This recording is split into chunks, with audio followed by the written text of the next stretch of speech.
Bismillahirrahmanirrahim. Assalamualaikum warahmatullahi wabarakatuh. Innal hamdalillah nahmaduhu wa nasta'inuhu wa nastaghfiruh wa na'udzu billahi min syururi anfusina wa min sayyiati a'malina may yahdihillahu fala mudhillalah wa may yudlil fala hadiyalah. Asyhadu an la ilaha illallah wahdahu la syarikalah wa asyhadu anna Muhammadan abduhu wa rasuluhu alladzi la nabiyya ba'dah. Allahumma shalli wa sallim ala sayyidina Muhammad wa ala alihi wa sahbihi wa man tabi'ahum bi ihsanin ila yaumiddin. Amma ba'd. Alhamdulillah, puji syukur sama-sama kita panjatkan pada Allah Subhanahu wa taala. Sore hari ini menjelang buka ya, sambil ngabuburit. Mudah-mudahan kita bisa mengisi waktu kita dengan suatu kegiatan yang bermanfaat. Insyaallah para PLK rahimakumullah, kita isi waktu ini dengan membahas mengenai pertanian syariah. Nah, ini sambungan dari materi saya sebelum Ramadan ya, di bulan Sya'ban. Pernah kita bahas satu kali. Kemudian di Royah TV juga kemarin. Namun belum tuntas materi di Royah TV. Di sini saya akan ulang tentang pertanian syariah terkait dengan tata niaganya. Nah, seperti kita sudah bahas bahwa yang Islam atur dalam perkara pertanian itu adalah pada tata kelolanya. Islam tidak terlalu banyak ya mengatur mengenai teknik pertaniannya. Ya. Dan ternyata yang menentukan bertahan tidaknya suatu kegiatan pertanian di suatu bangsa itu justru adalah dari politik pertaniannya. Kalau politik pertaniannya tepat, maka petani bergairah, pasar bergairah, produksi meningkat, petani sejahtera, harga terjangkau. Nah, tapi kalau politik pertaniannya keliru, ya sudah mah harganya tinggi, petani juga tidak bergairah, ya, dan petani juga tidak sejahtera, akhirnya produksinya menurun. Nah, maka perlu kita pelajari bagaimana ketentuan syariat dalam pertanian syariah ini. Hari ini kita akan bahas tentang tata niaga. Ada beberapa poin penting dalam tata niaga pertanian syariah. Pertama, adanya larangan ijon. Yang kedua adalah solusinya kalau bukan ijon itu dengan akad salam ya. Kemudian Islam mengajarkan yang namanya fair trade, poin 3. Kemudian poin 4, adanya pasar terbuka. Poin 5, larangan menimbun. Dan poin 6, larangan mematok harga. Nah, mengenai ijon ini ya, ijon ini kan sudah dikenal ya umum di masyarakat bahwa ada praktek jual beli hasil pertanian yang mana sebelum panen itu sudah dibeli. Atau sebelum panen, sebelum masih juga bunga gitu, belum merampak bulirnya atau masih daun saja, itu sudah digadaikan hasil pertaniannya dengan sejumlah utang. Nah, ini adalah sesuatu yang dilarang. Ya, larangan ini dijelaskan dalam beberapa hadis Nabi Shallallahu Alaihi Wasallam. Ya, saya bacakan ya. Yang pertama, naha Rasulullah sallallahu alaihi wasallam an bai'is samari hatta yabda'u salahuhu. Rasulullah sallallahu alaihi wasallam melarang dari menjual buah sampai tampak kelayakannya. Kemudian hadis yang lain, naha Rasulullah sallallahu alaihi wasallam an bai'is samari hatta yatiba. Rasulullah sallallahu alaihi wasallam melarang menjual buah sampai enak ya, sampai enak dimakan. Nah, bagaimana dengan biji-bijian? Tadi kan yang disebutkan dalam hadis itu buah-buahan. Ternyata tentang biji-bijian pun ada ya. Naha Nabi SAW naha SAW an bai'il inab hatta yaswadda wa an bai'il habbi hatta yashtadda. Rasulullah SAW melarang menjual anggur sampai menghitam dan dari menjual biji sampai mengeras. Ya. Nah, kemudian hadis yang lain Dalam hadis riwayat Bukhari, Nabi SAW melarang dari dijualnya buah sampai tusyakih. Maka ditanya kepada beliau, apa tusyakih? Beliau bersabda, memerah atau menghijau dan bisa dimakan. Ya. Kemudian hadis riwayat Bukhari yang lain, bahwa beliau melarang menjual buah sampai tampak kelayakannya, dan dari menjual kurma sampai yazhu. Ditanya oleh para sahabat, apakah itu yazhu? Beliau bersabda, memerah atau menghijau. Nah, jadi keterangannya jelas, tidak boleh melakukan jual beli ijon. Jadi kalau menjual buah itu harus sudah siap, ya sudah layak untuk dikonsumsi. Kalau menjual biji-bijian harus sudah mengeras. Nah, sedangkan bagaimana prakteknya di lapangan? Rata-rata jual beli pertanian itu dengan cara ijon. Ya, apalagi lebih parah lagi kalau pohonnya itu, ya, belum berbuah, atau sawahnya itu baru ditanami tapi sudah digadaikan dengan sejumlah utang. Nah, itu hukumnya haram, ya. Dan dengan ijon ini petani dirugikan. Bagaimana coba bayangkan kalau misalnya saat panen, ya, padahal sudah dibeli, ternyata hasilnya pun melimpah, harganya lagi bagus, kan petaninya ngegel curug, ya. Nah, sedih petaninya karena dia tidak mendapatkan keuntungan, potensinya hilang gitu. Dan juga ada dampak buruk terhadap lahan pertanian. Kalau sudah merasa itu bukan lagi haknya gitu ya, udah akan diambil orang, apa kira-kira akan serius dalam mengurusi lahan pertaniannya? Pasti agak ditelantarkan. Apalagi kalau sudah digadai, kelapa digadai. Nah, berapapun hasilnya sudah diambil sama tengkulak. Maka petani akan berpikir, ya, diurus nggak diurus kan sama aja, hasilnya bukan untuk dia. Otomatis dia akan telantarkan. Akibatnya apa? Lama-kelamaan lahan pertanian tadi akan semakin tidak produktif, menurun produktivitasnya. Ya. Nah, lantas bagaimana solusinya dengan tidak bolehnya jual beli ijon tersebut? Sedangkan kan problem petani biasanya perlu modal untuk memulai bercocok tanam, perlu modal benih, ya kan? Nah, kemudian perlu modal untuk bayar buruh tani, yang tukang macul, nanam, sebagainya. Kemudian pupuk, itu memerlukan modal. Nah, dengan akad ijon biasanya diselesaikan dengan seperti itu. Ijon dapat modal dulu, nah kemudian nanti hasilnya terpaksa diserahkan semua. Nah, dalam Islam ada solusinya, bukan dengan akad ijon yang diharamkan, namun dengan akad salam. Akad salam ini apa? Akad salam ini adalah, kalau istilah keren namanya gitu, forward trading gitu, atau forward buying, di mana jual belinya itu adalah akad pesanan. Misalkan ada seorang pedagang beras, dia memerlukan stok beras, memerlukan suplai, maka dia pesan kepada petani, ya, maka pesannya itu harus jelas, berasnya jenis apa, jumlahnya berapa, harganya disepakati, harga wajar, kemudian kapan serah terimanya. Di sana tidak ada batasan mau dari petak sawah yang mana, nggak ada, karena ini bukan jual beli atas beras dari petak sawah tertentu yang belum mengeluarkan hasilnya, belum panen. Tapi ini adalah pesan beras tertentu, ya, sejumlah tertentu dengan harga yang jelas dan serah terima yang jelas. Mau dia manapun sumber berasnya, pokoknya yang dijual belikan adalah berasnya, ya. Nah, ini boleh akad seperti ini, di mana Nabi SAW sudah menjelaskan, man aslafa fi syai'in fa fi kailin ma'lumin wa waznin ma'lumin ila ajalin ma'lumin. Siapa saja yang melakukan salaf pada sesuatu, maka hendaknya dalam takaran yang jelas, dalam timbangan yang jelas, sampai tempo yang jelas. Nah, jadi Nabi SAW membolehkan jual beli salam, namun dengan ketentuan harus ada kejelasan tentang takaran. Takaran itu apa? Takaran itu ukuran volume, ya, liter gitu ya, ukuran volume lah. Nah, kalau timbangan apa? Nah, timbangan itu untuk ukuran berat. Jadi kalau ditakar ya ditakar, ditimbang ya ditimbang, bergantung komoditasnya. Ya, harus jelas pesannya berapa liter, berapa kilogram, berapa galon, berapa metrik ton misalnya pesannya, harus jelas. Dan tempo serah terimanya pun harus disepakati. Itu boleh ya jual beli salam seperti itu.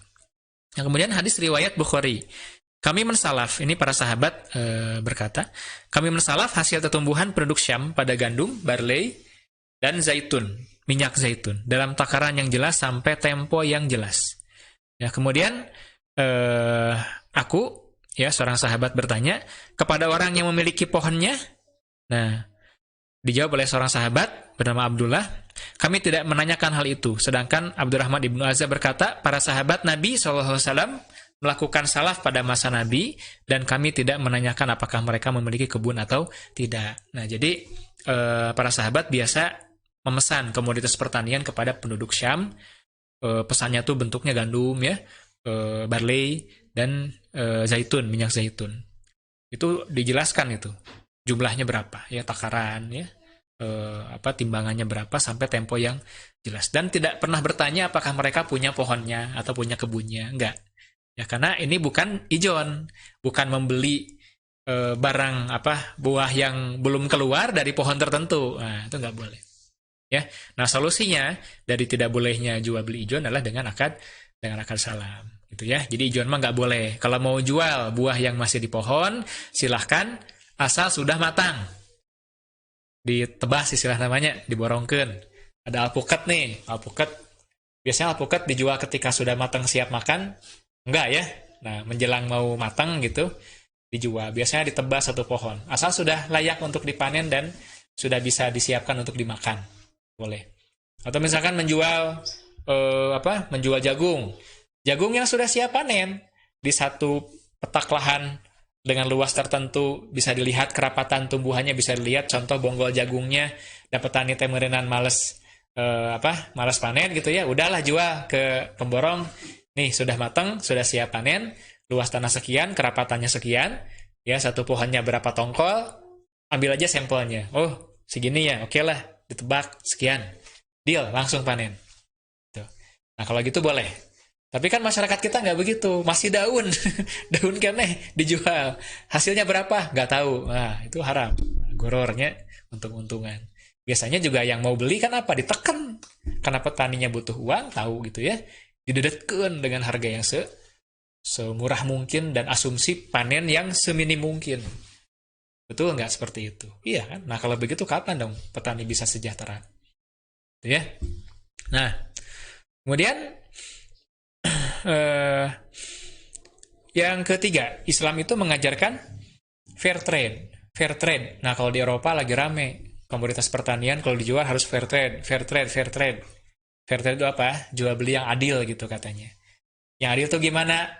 Yang adil itu adalah si petani gitu ya, tahu harga dijualnya berapa. Nah, buat bandar berapa? Gitu, di ongkos transport berapa dan masuk ke dia berapa.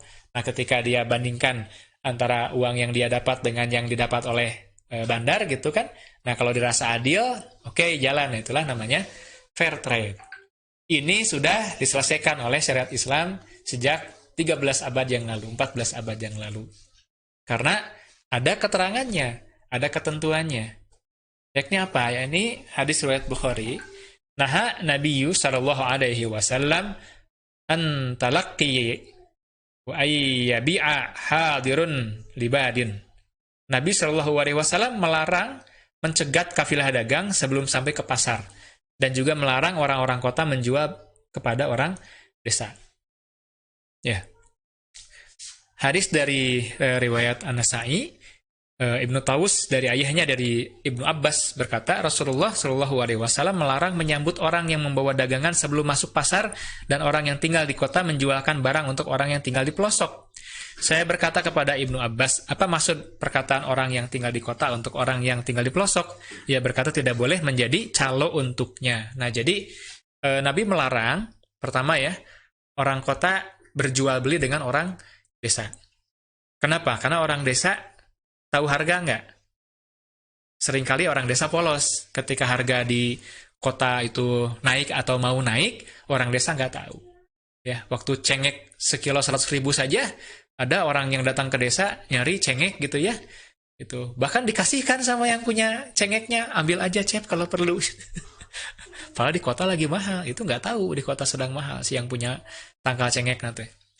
Nah, ya kalau disongsong langsung ke desa, orang desa nggak tahu kemungkinan, sehingga nanti ada potensi mereka dirugikan, ditipu harganya. Di kota padahal lagi bagus, ya. Nah, dan juga tidak boleh mencegat kafilah dagang yang baru datang dari kampung untuk bawa komoditas ke kota. Nabi melarang itu, Nabi menyarankan, ya, memerintahkan mereka disuruh dulu masuk pasar, tahu harga-harga di pasar, baru boleh melakukan jual beli. Nah, di sini ilat pengharamannya, ilat larangannya adalah karena orang desa tidak tahu harga di kota. Dengan sekarang ada teknologi informasi, nah gimana nih PR-nya anak-anak muda nih, ya, Baraya PLK, teman-teman yang di Rubin, ini bisa diberdayakan, memberikan informasi yang jelas kepada warga desa yang bercocok tanam tentang perkembangan harga-harga di kota. Bisa per hari, bisa per jam bahkan. Ya, di toko si fulan harga sekian, harga sekian. Kalau tahu kan, oh nanti petani teh pas ada yang mau beli itu kan, dia ngukur ya. Saya HPP kemarin modal sekian.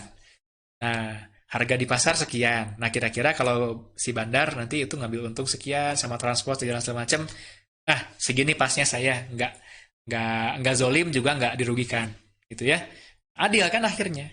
Kalau dia udah ngukur udah tahu, nah dia akan jual dengan harga yang seimbang dengan harga pertengahan, ya, nggak dirugikan juga tidak merugikan orang lain. Nah, dengan ini kan nanti harga juga asik gitu ya, harganya asik, petani juga sejahtera, kan ideal kan begitu, harga terjangkau sama masyarakat level manapun dan yang menjualnya petaninya sejahtera, ya, jangan sampai udah harga mahal tapi petani nggak sejahtera. Nah, ini terjadi di suatu negara tertentu nih, mungkin sahabat-sahabat tahu nama negaranya, nanti kasih tahu di komen ya. Nah, ya, ini juga memutus jalur monopoli. Kalau misalkan dibiarkan terus-menerus, nanti orang bisa tadi itu memonopoli. Akhirnya ke dia semua, ya. Orang nggak kebagian barang karena dia borong semua barangnya.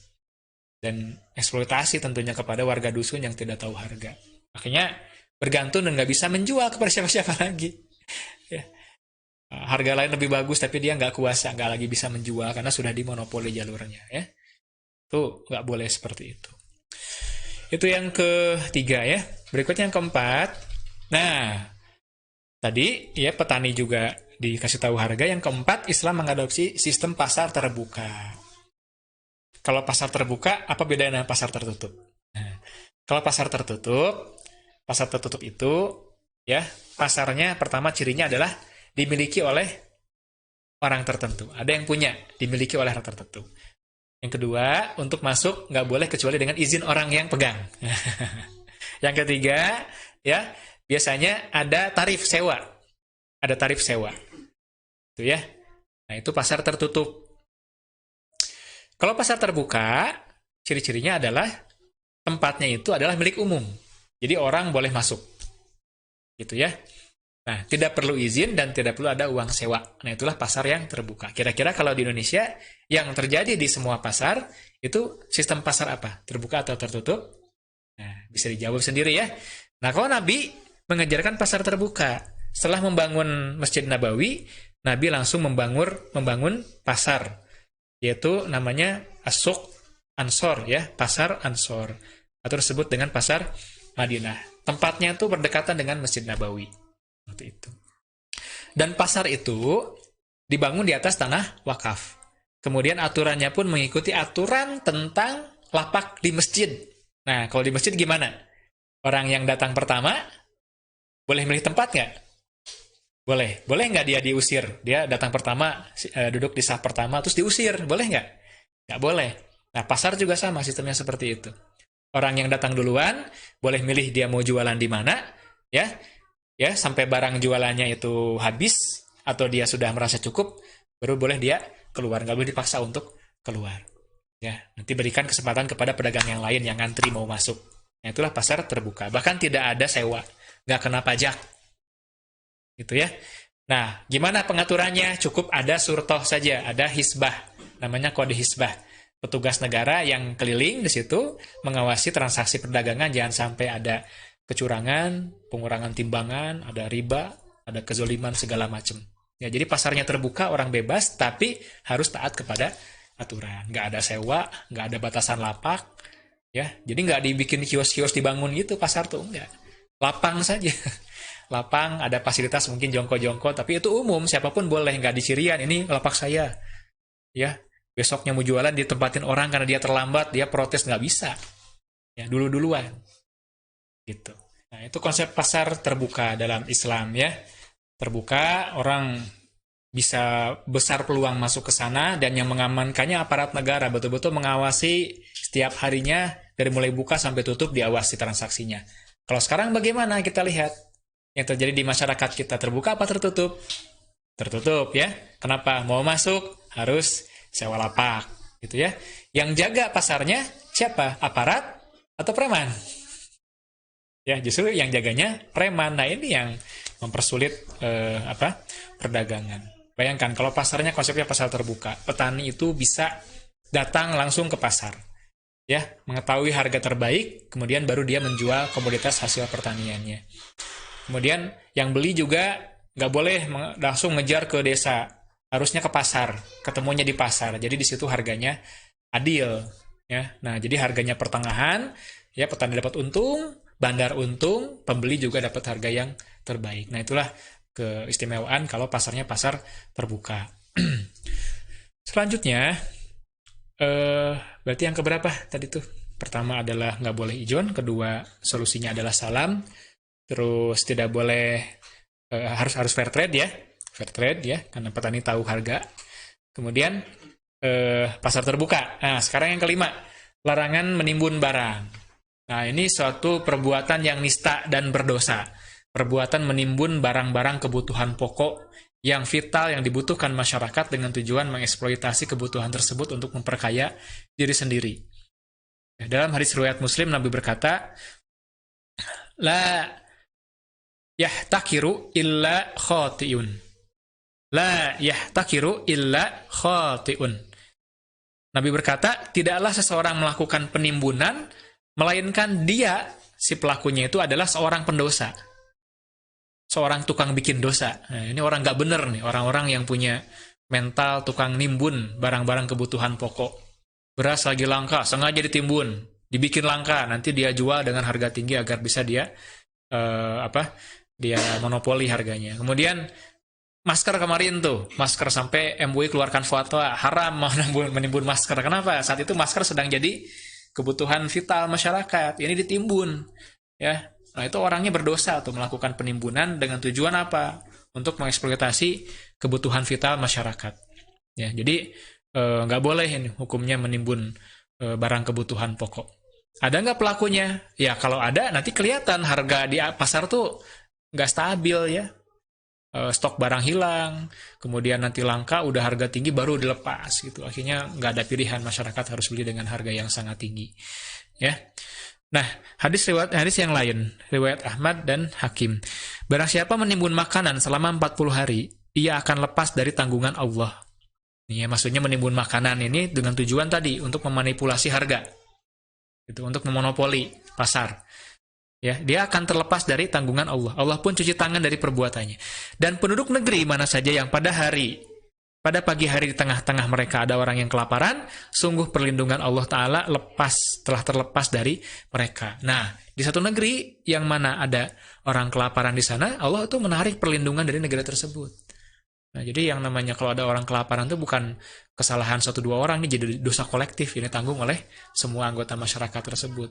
Jadi nggak boleh satu masyarakat tuh ada yang sampai kelaparan, ya, dan nggak boleh ada yang sampai menimbun makanan kebutuhan pokok, ya. Tapi kalau disimpannya itu dalam takaran yang bukan dengan tujuan memanipulasi harga, bukan dengan tujuan untuk mengeksploitasi orang, ya, tapi hanya sekadar disimpan untuk stok saja, itu nggak masalah. Karena Nabi pun pernah hasil panennya, gandumnya disimpan untuk persediaan selama 3 tahun, gitu ya.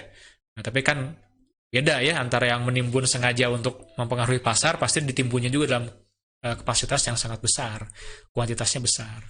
Kalau sebatas kebutuhan keluarga diamankan sampai 2 tahun kita simpen, ya itu nggak masalah, ya, asalkan memang tidak menyebabkan orang kesulitan mendapatkan kebutuhan pokok. Ya, hadis riwayat Hakim bahwa Nabi SAW melarang menimbun bahan makanan. Ya, jadi ini nggak boleh nih. Ya, jadi kalau ada pedagang-pedagang nih yang sengaja menimbun kebutuhan pokok sampai naik dan orang jadi terpaksa keluar uang lebih banyak untuk beli kebutuhannya, saya doakan ya semoga Allah berikan hidayah dengan mendengarkan kajian ini. Kalau udah dengar tapi belum sadar juga, mudah-mudahan dibangkrutkan usahanya oleh Allah Subhanahu wa taala, ya. Gitu. Digantikan dengan pengusaha yang lebih jujur, yang peduli bukan hanya mementingkan kepentingan sendiri tapi juga bersama-sama membangun peradaban masyarakat. Yang terakhir, dalam syariat Islam itu dilarang adanya kartel dan pematokan harga. Nabi berkata, "Man dakhala fi syai'in min as'ari al-muslimina liyughliyahu alaihi fa innahu haqqan 'ala Allahi tabaraka wa ta'ala ayyuqaidahu bi'uzmin minan nari yaumal qiyamah." Siapa saja yang mempengaruhi harga-harga, siapa saja yang mempengaruhi harga-harga makanan kaum muslimin, mencoba mengintervensi harga-harga kaum muslimin sehingga menjadi mahal, maka merupakan hak Allah Azza wa Jalla untuk menempatkannya ke tempat yang besar di neraka di hari kiamat nanti. Nah, jadi orang-orang yang ngotak-ngatik harga, ya, agar harga itu dia yang kendalikan, sehingga orang bergantung keputusan dari dirinya tentang harga, maka siap-siaplah dikasih tempat yang besar, ya, dikasih kapling yang luas di neraka oleh Allah Subhanahu wa Ta'ala. Ya, ini hukumnya nggak boleh, hukumnya haram. Ya, mencoba untuk mengotak-ngatik harga dengan cara-cara yang culas. Ya, apa misalkan mencoba untuk menghancurkan harga dengan cara dumping, itu ya, atau misalkan membentuk suatu kartel, petani kebutuhan tertentu, ya, kebutuhan tertentu berhimpun dalam suatu organisasi, kemudian bersepakat semuanya untuk mematok harga. Nggak boleh ada yang jual di bawah harga sekian. Nah, dipatok harganya. Yang melanggar ditalapung dari organisasi. Nggak dikasih benih, nggak dikasih pupuk. Sehingga apa? Harga itu mereka yang kendalikan. Ya, jadi bukan karena permintaan penawaran alamiah di pasar gitu, tapi ini karena rekayasa. Maka siap-siaplah orang seperti itu nanti dikasih kapling besar di neraka sama Allah Subhanahu wa Ta'ala. Ya, nauzubillah. Nah, bahkan Nabi SAW pun tidak berani melakukan pematokan harga. Ini Nabi yang punya kekuasaan di Madinah, ya, punya otoritas gitu ya, tapi tidak melakukan itu. Pada suatu hari pernah terjadi krisis, ya, di Madinah pada masa Rasulullah, krisis bahan pangan. Kemudian para sahabat minta kepada beliau agar menetapkan harga-harga. Ya, mereka berkata kepada Rasulullah, andaikan Tuhan mau menetapkan harga barang, katanya.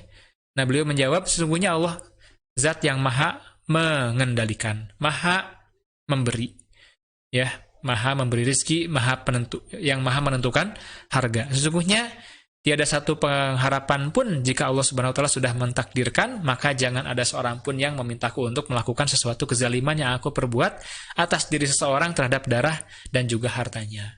Ya, jadi tindakan mematok harga itu menurut Nabi adalah suatu kezaliman terhadap harta seseorang, harta manusia. Ya, jadi misalkan harga lagi tinggi karena memang langka, ya, panen gagal, harga beras melambung, gitu, atau harga minyak sawit melambung. Kenapa? Ada kebakaran luas di perkebunan sawit sampai produksinya drop sehingga harganya ya naik, gitu ya. Nah, kemudian harga naik, penguasa untuk menekan gejolak dari masyarakat karena di demo ke masyarakat misalkan tidak tahan dengan demo, harganya dipatok sama pemerintah.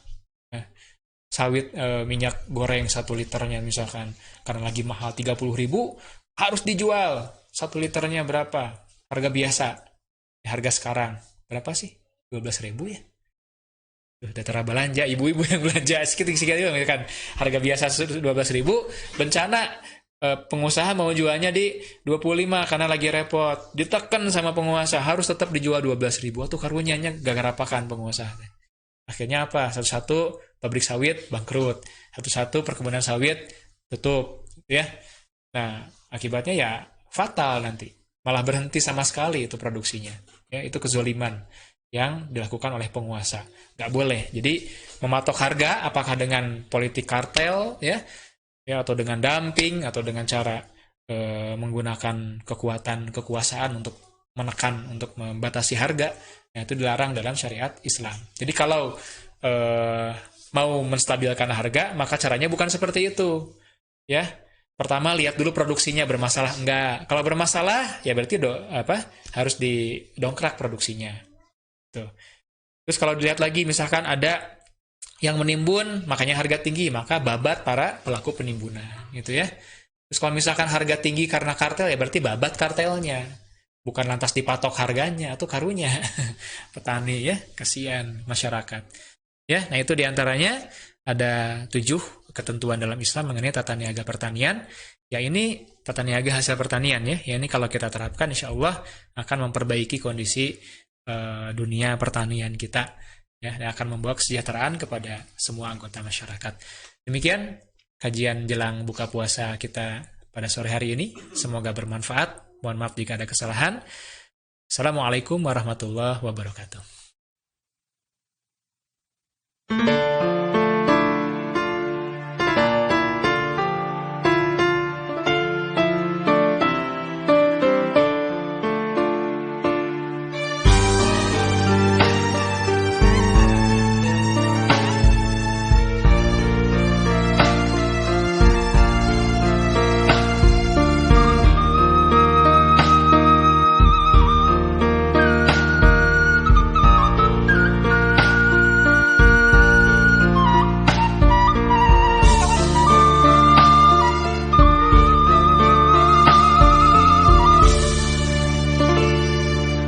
Sajarah kecumarita umat Islam kantos digjaya ngawasaan 2/3 dunia 13 abad langkung lamina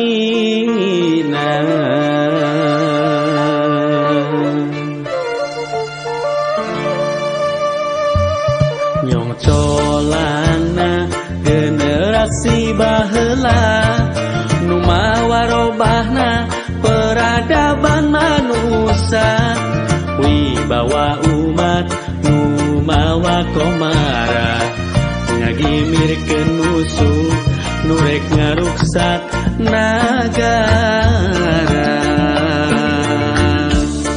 hayu dak harapan nu nyata tinggal kenaturan dienan manusia nu mata karuksak nu mawa cilaka jalankeun syariat Islam sagem leungna wangun khilafah Rusiana hayu dak harapan nu nyata tinggal kenaturan jieunna manusia nu mata karuksak nu mawa cilaka jalankeun syariat Islam sagem leungna wangun khilafah Rusiana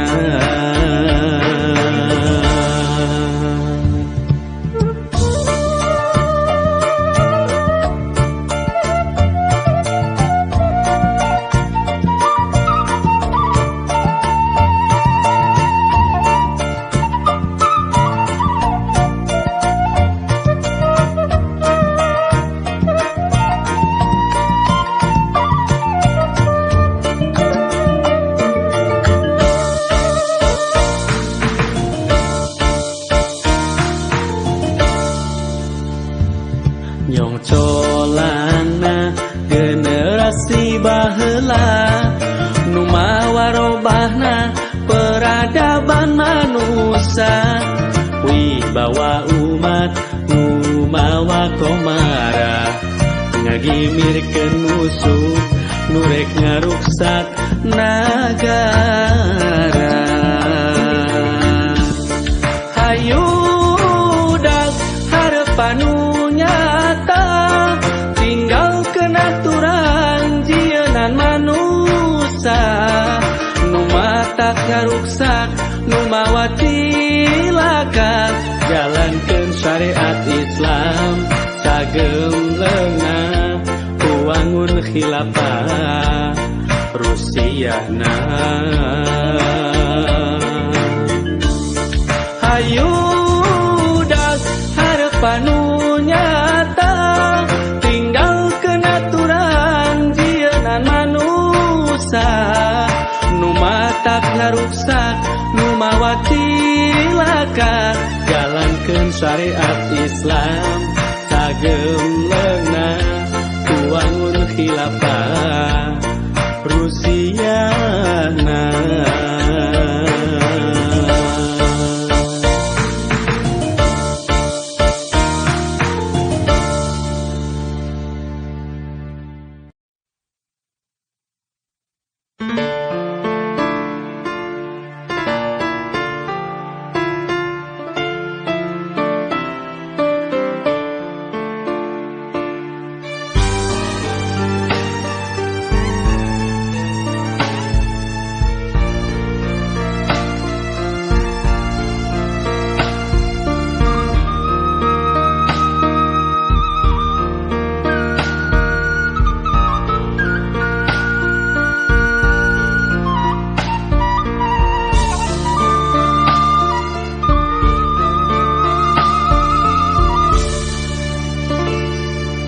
Sajarah kecumarita umat Islam kantos digjaya ngawasaan 2/3 dunya 13 abad langkung lamina.